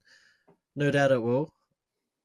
I mean, SJ pretty sure is just gonna roll back in and be the guy again, be the man. So Tamari Martin's gonna have to go back to playing second fiddle, right? And go back to being that Robin. But yeah, I don't really know what else to say. Like, I didn't even know Warbrick was injured. I just thought he got dropped, to be honest. But he must be injured, right? Tyron Wishart had that great game last week. They got him into the team of the week. Xavier Coates, can he do it again? Can he just score another try of the year candidate? Just up what he did to the Wales the first time they played this season. I don't know. You got Dean Edemir, who it's his first game back, right, from his ACL, right? Yeah, I think so. He's been out for what, For a a minute. year, maybe? Yeah, he's been out for a while, so good to see him back. I don't know if Remus Smith is injured, but he's not there, so you would assume so. You got Harry Grant, obviously. Nelson coming off the bench along with Welch. And once again, you got that boy Jack Howarth on the bench, number 19. Just can't quite crack it. Someone needs to get him, rescue him from the storm. Where do I think this game's going to be won and lost? I think it'll be in a fine margin. I think if one team, is making mistakes, giving up penalty, repeat sixes, they could be in for a long night. It's just going to come down to completion area. I want to say a team that has a high completion rate will go on to win this game, and I hope it's the Wars. I hope Fanor Blake gets another try. Wade Egan, hopefully he can round back into some form. Mitchie Barnett's been pretty good on the second row. Him and Murata Niokore. So good that Capewell again is coming off the bench. And Jackson Ford, is playing that prop role alongside Aaron Fanor Blake. I mean, it seems to be working right. The boys have found some form of recent and are getting some good wins, and it's just hope they can build on that momentum. I would never call it an upset, and the TAB doesn't either, because apparently they're both playing $1.90, which is super annoying. Because I feel as though whoever you pick, you're gonna lose, right? And Yeah. it's kind of like a lose-lose bet, really. But I'm gonna support the boys and go with the Wars. I think they can get it done, and I think it'll be a close one. But yeah, I think Mount Smart is gonna pop off. Oh, I mean Mount Smart, Go Media Stadium is gonna pop off because it's gonna be their first win against the Storm in a really, really long time. That's about all I got for that one, man. Well, we head over to the main event of the Saturday night event. Parramatta Eels take on the Sydney Roosters at CommBank Stadium. What are your thoughts on this one, brother? Yes, it's the main event that I won't be watching. But, I said at the start, right, I need the Roosters to lose so we can jump them on the table. And I know I shit on the Eels because they are trash, but right now, for this week, I need them to not be trash. Okay, I need Moses to be Himothy. I need him to step up to the plate and take control of this team. I need Gufferson to stop complaining about the ref. Dylan Brown wouldn't have did shit on that play, okay? It was always going to be a try no matter what happened. Blaise Talangi doing really good. Still not quite sure about Sean Russell, eh? I mean, I think that's a weakness of there is that other centre spot. Will Penasini, I think, is solid. But, yeah, Sean Russell, I don't know. I mean, I don't think he makes the 17 when Zach Lomax comes in next year. I wouldn't be surprised if they shift Blaze one in to go centre and have Lomax be wing, even though he went there to be centre. Well, I think Talangi's only covering. Well, Talangi's supposed to be centre to cover Simonson, but then Seville got injured, so he got shifted to the wing, and Sean Russell came in. Seville's due back next week. Ish. What? He's named in the team. Oh, then who's the other winger that they had? Because he wasn't there last week. Was it not Sean Russell?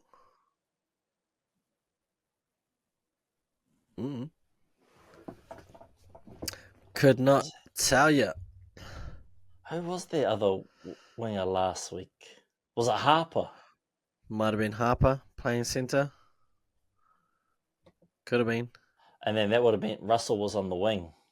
Yeah. Yep. Yeah. Probably was it actually. But look, I need this team to get their shit together. Okay? I need him to go at these Roosters, okay, and pull off an upset. Eels, I'm pulling for you this one, okay, because I need you to do my Bulldogs a favour. Alright? In terms of the Roosters, look, great team. Obviously, the storyline is Braden Smith not being named at all for his code of conduct. He got a breach notice, obviously, for his mid-season review, because he did not show up because he was with the whānau. Did not know about ratchet, it. eh? Oh, look, you know how these Roosters roll, they have standards. It does care that you're with your whānau brother. They Nah, do not man. care one bit. We all about hoe water over here. Yeah, Hey, we all about yeah, hoe water over, whānau first, man. Fuck yeah. the I will Roosters. say though, how you Fuck the don't know that Roosters. you don't have that, right? Like, it's your job to kind of know when these reviews are. And the fact that you didn't, there's like a communication there that clearly didn't happen. Either they told you and you totally forgot about it, or they told someone in your team who didn't tell you. Right, but Yeah, he owned up to it, management. said it was make his mistake. So I know, and maybe they're agitating for him to go or whatever. But it might be the start of the end for Brandon Smith at the Roosters. But the Roosters team still got a good team. Obviously, they're stacked all across the board. Hope they lose, and if they are, it's going to be because of that winger of theirs, Dominic Young. Dude is super hit or miss. Like when he's playing out of his mind, they win. And when he's playing absolute shit like the last game that they had, they lose. And it is super annoying to watch them play. When he just does his job, great. So when he tries to do all this fancy shit, he gets into trouble.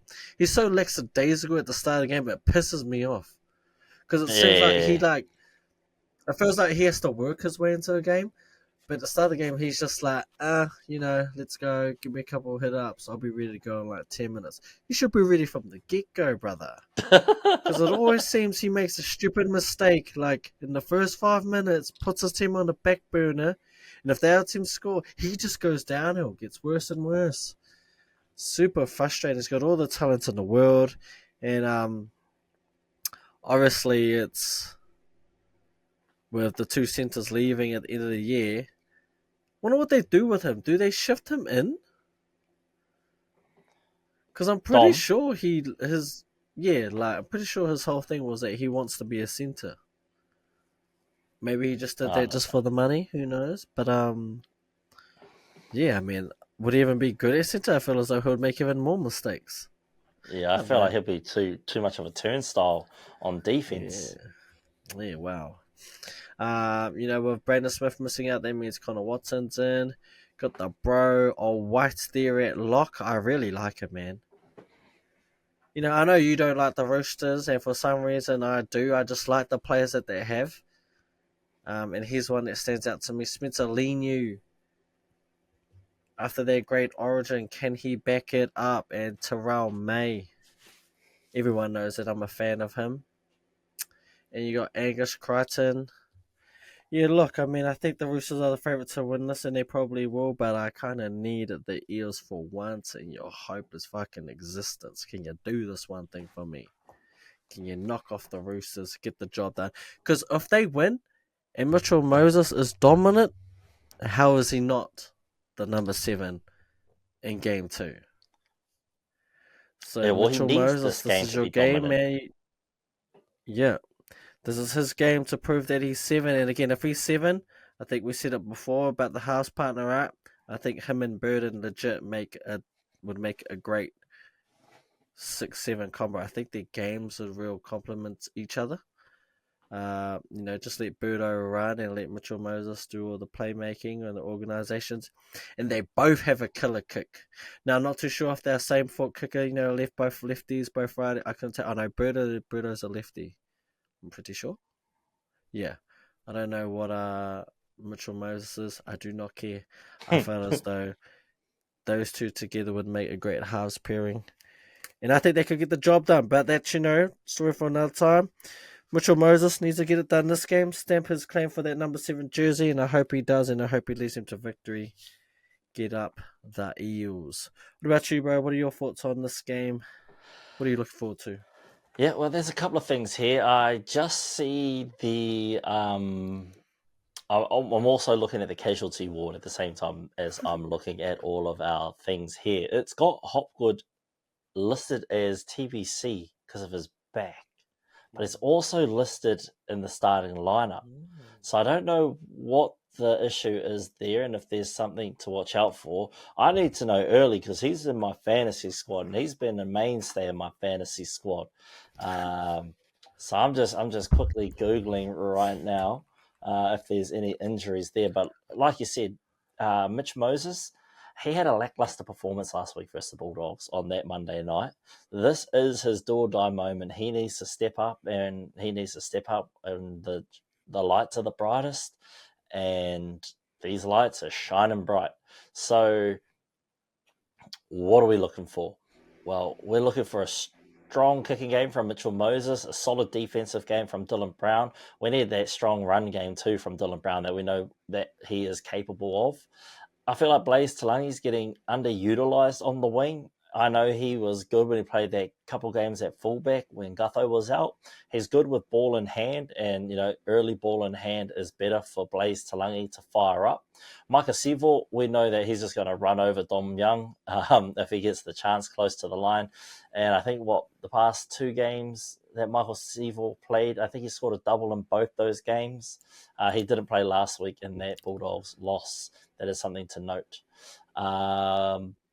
I think, though, the experience of the Roosters will get the better of these Parramatta Eels. They're still trying to find their feet. They are coached by Trent Barrett, so that I still don't think they have that strong identity in who they are.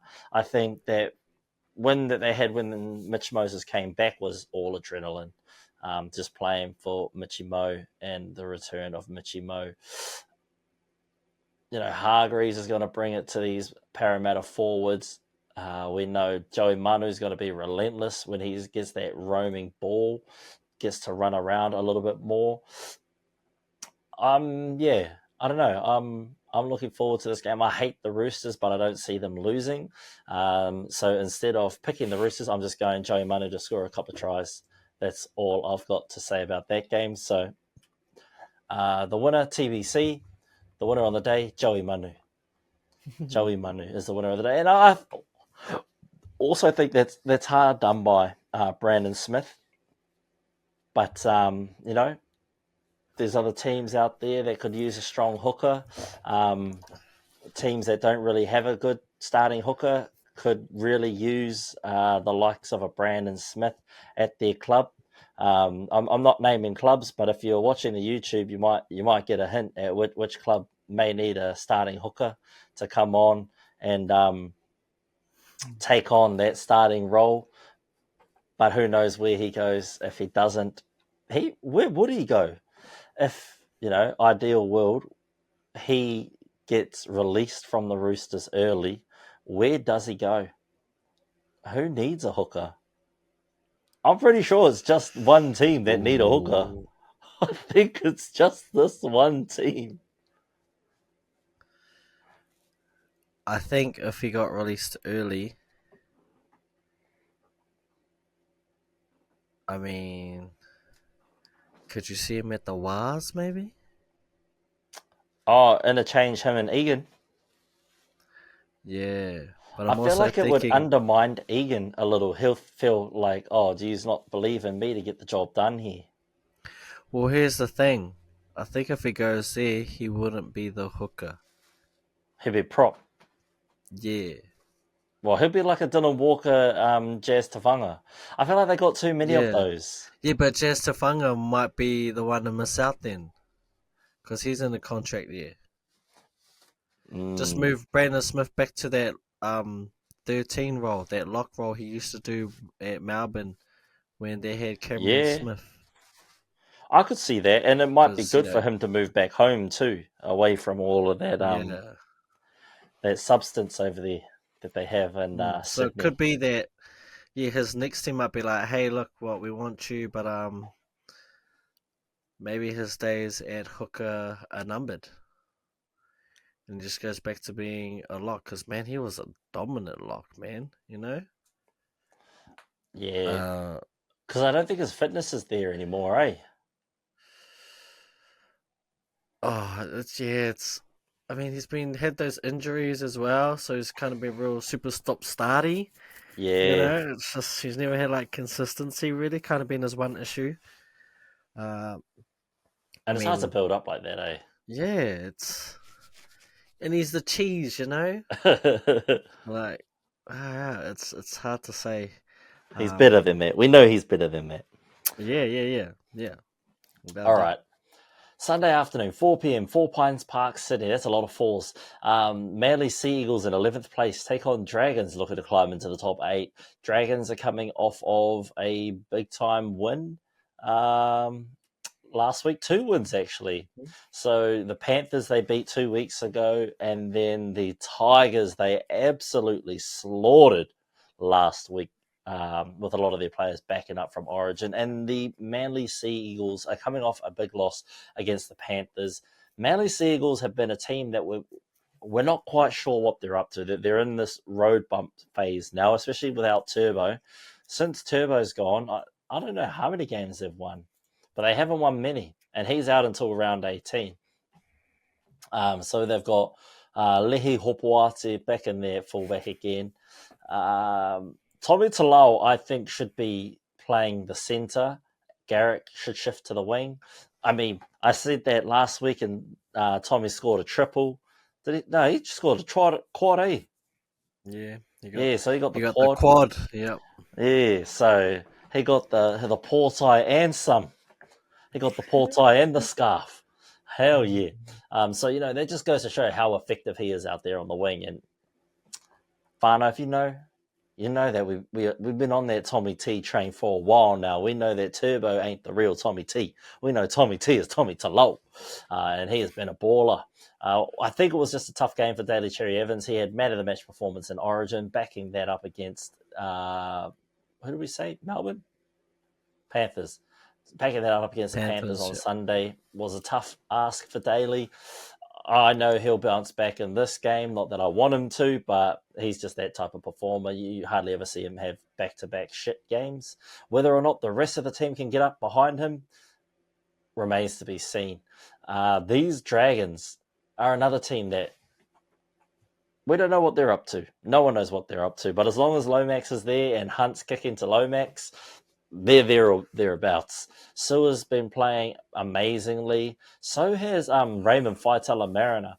Unlucky for him not to be starting this week. I don't know why they picked Leilua over him. Leilua did have a great game last week, I will say that, but it was against the Tigers.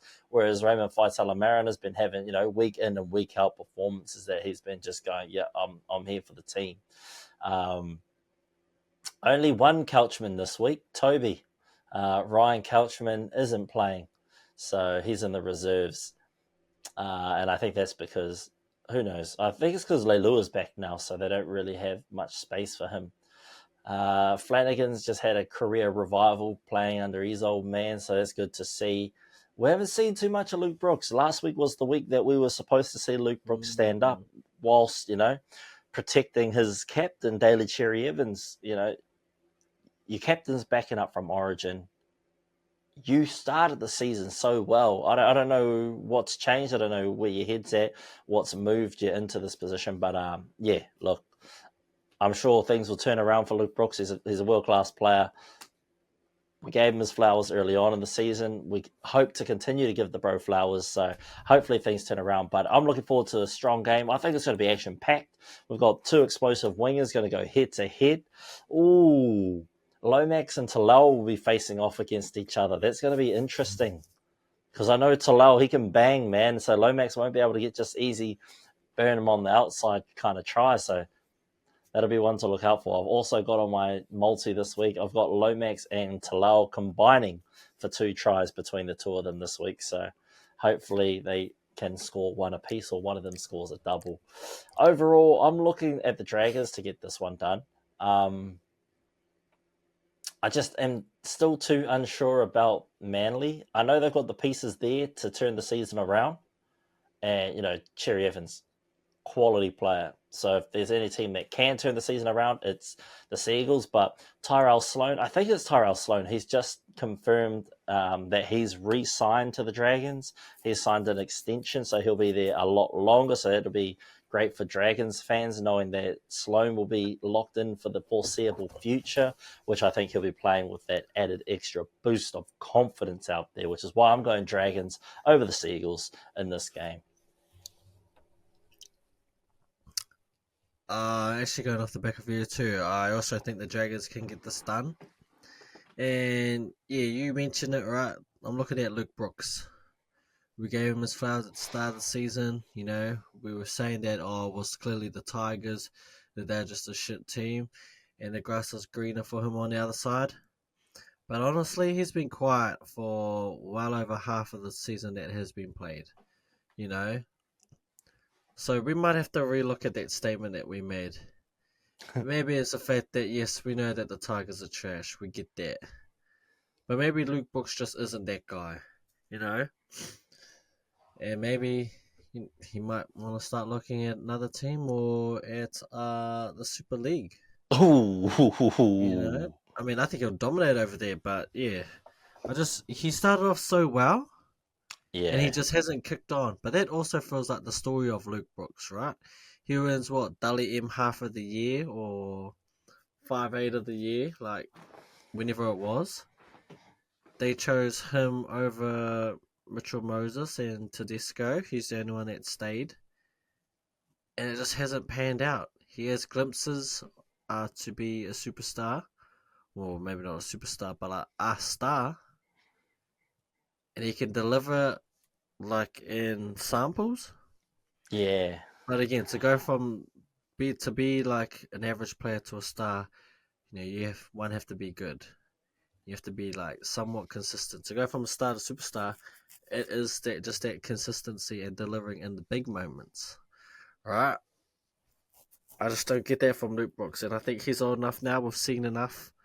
He's not the potential. I think he's going to be what he's going to be, which at this stage of his career is just a serviceable player, but no one that you can build around, no one that you want leading your team around. Yeah, that's kind of my thoughts on him. A little bit disappointed, to be honest. But yeah, man, this Dragons team, bit of a revival. I feel as though they've been better ever since. When did we play them? I swear we played them and beat them. Yes, we did. It wasn't that long ago. They came off their bye, and then Yeah, we that's right. beat them. It would seem that I think we absolutely dominated them. I think it was the second half. We just went on a tear. Um, that might have been the best thing to happen to them because since then they've kind of gone on a roll and they've looked like a really good team, right? They knocked off Penrith, which is no easy feat. And then the domination that they showed last week, you would hope that they can build off that, and I think they can. So that's why I'm like you. I'm going with the Dragons to get it done. I just don't believe in this Seagulls team anymore. As per, when Turbo goes down, they go to shit. It's crazy how many teams rely on one player or that one player be so influential. Jeez, look in English, please. Um, but it's been the story of Manly, right? You go as good as Turbo goes, and when he's there, they go great, and when he's not, it's all turns to shit. So yeah, I'm gonna give this one to the Dragons. Ben Hunt, I'd assume that he has another solid game again. But yeah, nothing more from me, man. Dragons in a close one. Nice, nice. Well, yeah, it's going to be an interesting game. I think it'll be, closer, but I've got Dragons taking that one. Over to the final game of the round, 6:05 p.m. kickoff time here in New Zealand at McDonald Jones Stadium. We've got the Newcastle Knights taking on the Penrith Panthers. Over to you for the breakdown. You want the breakdown of this final game? Look, Dylan Edwards is named. I don't think he was going to get named, but he's in, which that's a bad sign for any team, and it's a really, really bad sign for these Knights. Because it looks like other than... Well, they still got Jack Cole and Jerome Luai in the house, but Luai's been looking really, really good and quite comfortable in that 7th role, which again is a bad sign for the Knights. You have Leota Fisher-Harris starting at prop. All of the signs in all this team that I'm looking at just leads to more bad news for the Knights. I think this game could be over quite early, man. Like, I really do. It's just, I don't know what the Knights offer up in attack. We talked about Jackson Hastings. When he's on, but when he's off, he's off. And he, too, doesn't string back-to-back performances together, you know? You got to be consistent. Jack Cole, I don't know what's happened, man. Again, it's that thing of, like, be careful what you ask for, because you just might get it, and it might not be what you think it is. For the longest time, we were asking for the Cogger Hastings halves. We weren't getting it. We finally got it, and then they won a few games. So we were like, see, told you, when you listen to us, see what happens. And then they faced my mighty Bulldogs, who put them to the slaughter. And ever since then, just, I don't know. And now I'm actually questioning, is this the halves? I mean, they need, it looks like, someone else, you know, to kind of stand up and take over. You need, like, at times you just need someone to just stand up and take ownership of the team. And it just looks like it hasn't happened. Mind you, we thought this season was over when KP left, and, well, not left, got injured, and then they went on that massive tear. I think they won 3 games in a row with the bye, and they're in the top 8. Dan Gagai is so good. Like, to me, he's underrated, and he's just a model of consistency. And he's been, the games that I have watched him, one of their outstanding players. Good to see Bradman Best back. You know, he needs a big game to stake his claim for Origin, but it might be too little too late for you, brother. Yeah, look, I'm going to keep it short and simple. I think the Panthers win this. I think they win it by a lot. Unfortunately, I just don't think the Knights have the weapons to even contest with the Panthers team. And I think the Panthers are going to make a statement, man. So, yeah, that's all I've got for you. Panthers in a landslide. I think the Knights after this game will start to make some changes, big changes. Over to you, man. What are your thoughts on this last game of the round? Yeah, well, it's interesting, right? So David Armstrong is a big storyline coming out of the Knights, backflipping on that deal. So he had originally shook hands saying, I'll stay with the Knights, and now he's looking for greener pastures, apparently. So that's a storyline to keep an eye on. Knights look troubled in the back office with that whole cloud around Kalen Ponga as well. A lot of uncertainty over at the Knights, and I think that's going to play a part in this game as well. It's just that a lot of players don't know what's going on in the back office, and we're seeing that play out on the field. Panthers, we see the return of Dylan Edwards, so it's going to be, you know, mahi ate mahi. They're just going to get in, roll up the sleeves and get into it. Last week would have been a big confidence boost. You know, Taruva, To'o, big ballers. They know how to get over the line and score tries. We know Dylan Edwards knows how to control the game. Isaiah Yeo, he's a great ball player. Luai looks like he's getting comfortable in that 7 jersey, and it's fun to watch him play in the 7 jersey. He just has that same amount of fun that he has when he wears a 6, but he just has a little bit more control on the game. There's not too much I really can go in that you haven't already said, so in that case, I'm going to go Panthers comfortably and give us Taruva To'o try each. And that about wraps up our round 15 predictions. It's round 15, eh? Yeah, round 15 NRL predictions for the week. Let's head over. My English is off today too, bro. Been hanging out with like all the Māori too long, you know. If we were speaking in Te Reo Māori, probably be a little bit easier. I've learned that with the reo that I've picked up at Mahi, that's my go-to when I had to pass.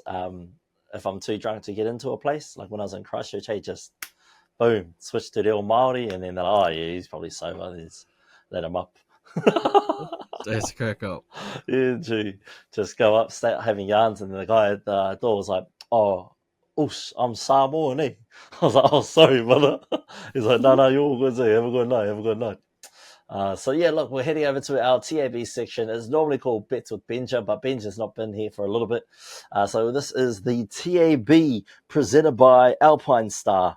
Alpine Stars is a motorcycle brand. They do jackets, gloves, pants, boots, and all sorts of things. And I just have a box of Alpine Stars gear on my floor here in the office. So that's who our sponsor is/isn't tonight. So Alpine Stars, wear safety gear on the bike. These are my bets. I've gone for try scorers for every game this weekend. We're going Talakai in the Sharks Dolphins game. We're going Tarpane in the Cowboys Raiders game. We're going Ricky in the Rabbitohs Broncos game. We're going Fafita in the Titans Tigers game. Adam Fanua Blake in the Warriors Storm game. Joey Manu in the Roosters game. These two try scorers have to have a combined two tries combined. So Tommy Talau and Zach Lomax, between the two of them, they have to score 2 tries. And that's the same with Brian Tor and Sunia Taruva.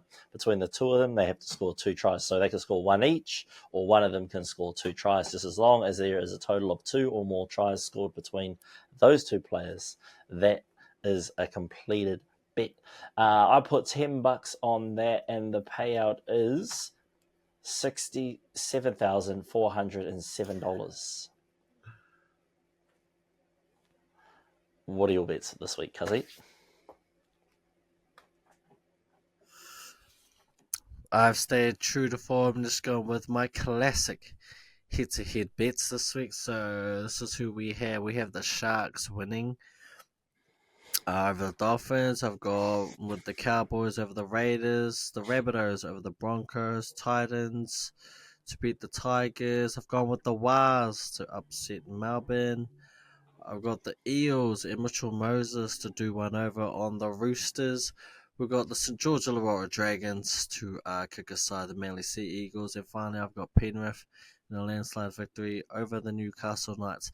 That $10 bet nets a return of $1,770. Well, Nice. thereabouts. Yeah. So nice. just a nice little bet there. Awesome. Hey, well, look, Fano, if you're looking to win some money this weekend on the TAB, don't do what we've done and pick any of those picks, because our track record is horrible, especially mine. I've won $0 this year. So, yeah, well, it's $10 down the drain. This is pretty much just a donation segment as it stands. I'm currently trying to look for a new half because next week the Eels have the bye, so I'm trying to figure out who to pick in the halves to replace what's his name? Mitchell Moses, because I just sold Lachlan Galvin. Because I'm not too sure whether or not he's going to get much more game time. So, yeah, we'll see what the go is around that. But, yeah, we'll keep an eye on some of the halves that are playing this week. But, Fano, that's it from me. I think I've said all I need to say today. So thank you all so much for listening. No matter where you are in the world, we appreciate your support. I'm going to hand it over to Tu for the final word. Yes, just following on there from your words, Rawiri. We love the support from everyone, both near and far. As always, we're looking for more people to join us on the podcast and be part of our community here at the Practice Run. But we're going to keep it pretty short and simple. Hope everyone is safe over this weekend. And we will see you on Tuesday for our review show of hopefully we got our picks right. If we do, you're definitely going to hear about it in that episode. And if you don't, well, you're probably going to hear about it as well. But until then, whānau, everyone be safe. See you when we see you. Cheer to the church. Mā te wā.